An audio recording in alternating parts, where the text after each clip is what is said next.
నోర్మి అమ్మా అదే తెలియకంది నువ్వు తలుపు తీయమ్మా ప్లీజ్. కాదు అంతేలే, కన్న కొడుకే నా మీద ప్రేమ లేనప్పుడు కోడలివి నీకు మాత్రం ప్రేమ ఎక్కడి నుంచి వస్తుంది? అయ్యో నా ఉద్దేశం అది కాదత్తయ్య. చనిపోతానంటే నా చేత చీర ఎలా ఇమ్మంటారు? అమ్మా తీయమ్మా ప్లీజ్ అమ్మా ప్లీజ్ అమ్మా ప్లీజ్. తలుపు తెరవండి. నువ్వు ఇవ్వకపోతే ఏంటి? నా దగ్గర చీరలు లేవనుకుంటున్నావా? ఏవి?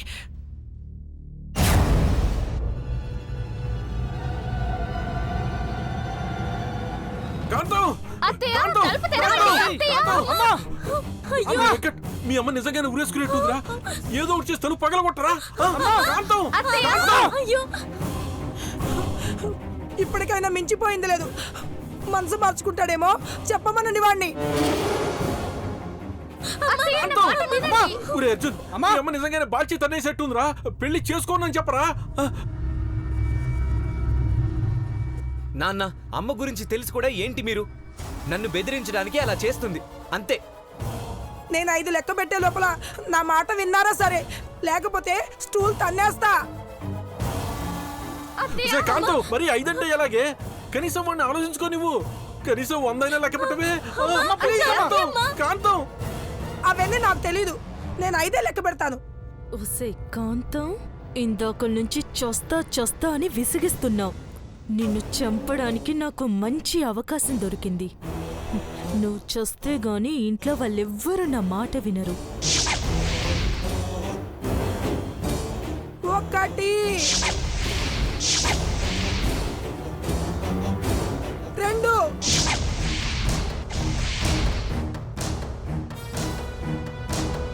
3 నా తెరవండి.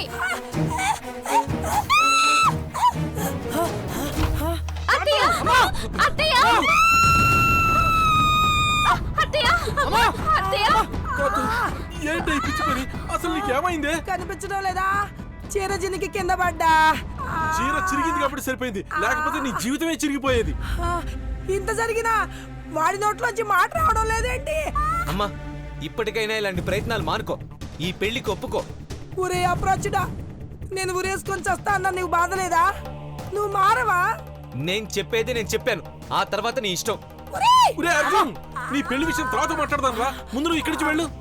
వెళ్ళండి. కాతో నీకేదైనా అయింటే నేనేమైపోయి ఉండేవాడిని. మీ ఓవరాక్షన్ ఆపండి. నాకేం కాలేదని మీరు డిసప్పాయింట్ అయ్యారు. ఆ విషయం నాకు ఇప్పుడే అర్థమైంది.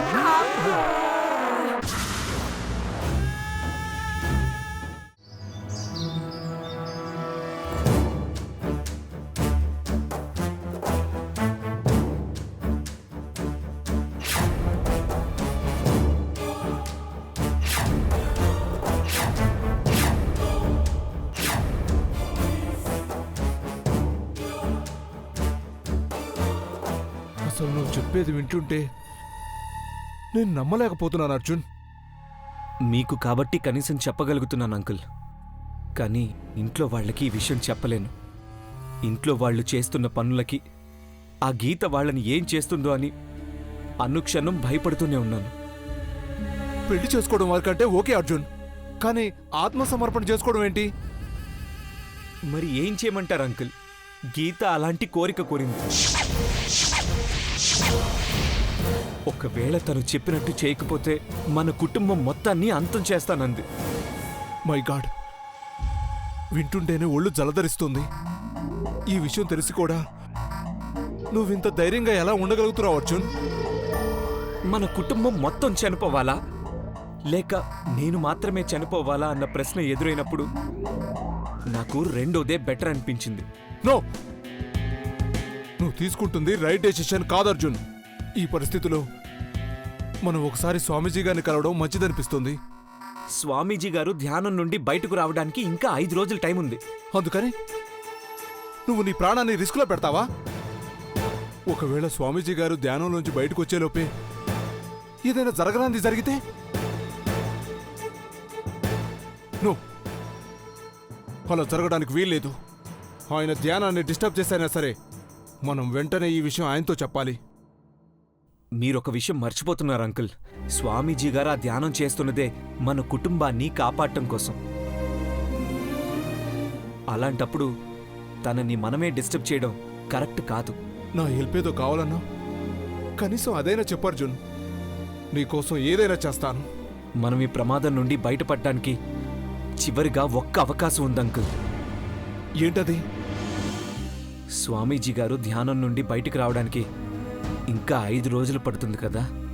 గీత కోరిన పెళ్లిని 5 రోజుల పెళ్లిలా నాటకమాడి స్వామీజీ గారు వచ్చే వరకు ఆపగలిగితే గీతని అంతం చేసే అవకాశం దొరుకుతుంది. ఐడియా బానే ఉంది అర్జున్, కానీ ఇందులో నేనేం చేయాలి? ఏం లేదంకుల్. నేను మళ్ళీ పెళ్లి అని అంటుంటే ఇంట్లో వాళ్ళు ఒప్పుకోవడం లేదు. అడగడానికి నాకు మొహమాటంగా ఉంది, కానీ వినడానికి వాళ్ళకి ఇబ్బందిగా ఉంది. మీరింటికొచ్చి ఒక పెద్ద మనిషిలా ఇంట్లో వాళ్ళని ఒప్పించాలి. ఏంటంకుల్, మాకు పెళ్ళంటే మీకు కూడా నవ్వొస్తుందా? చచ్చా, అలా ఏం లేదు అర్జున్.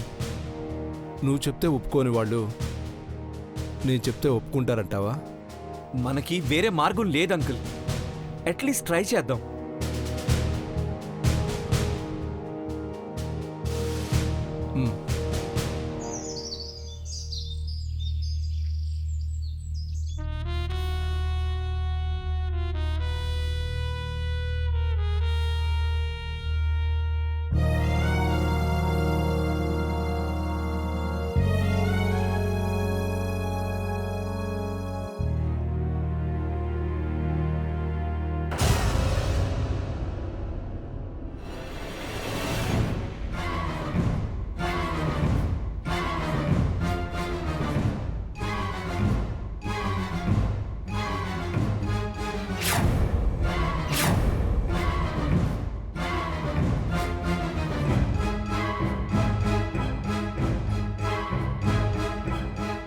కాంతం గారు,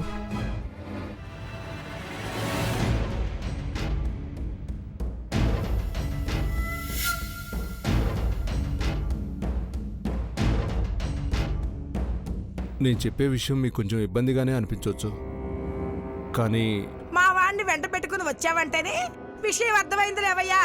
నువ్వేం చెప్పాలనుకుంటున్నావో? కాంతం గారు, ముందు నేను చెప్పేది వినండి. ఏం చెప్తావు?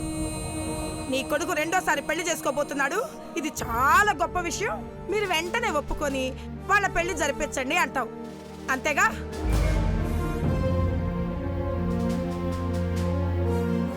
మీరు తప్పుగా అర్థం చేసుకుంటున్నారు.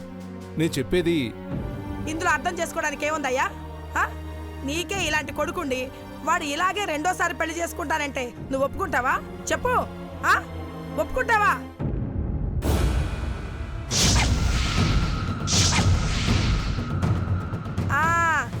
అది ఏదైనా మన దాకా వస్తే గాని ఎదుటి వాళ్ళు పడే బాధ ఏంటో మనకు అర్థం కాదు.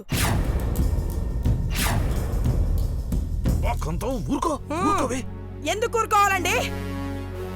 ఈయనకి పెళ్లి లేదు, పెళ్ళం లేదు, గాని నా కొడుక్కి రెండోసారి పెళ్లి చేయమని చెప్పడానికి వచ్చాడు.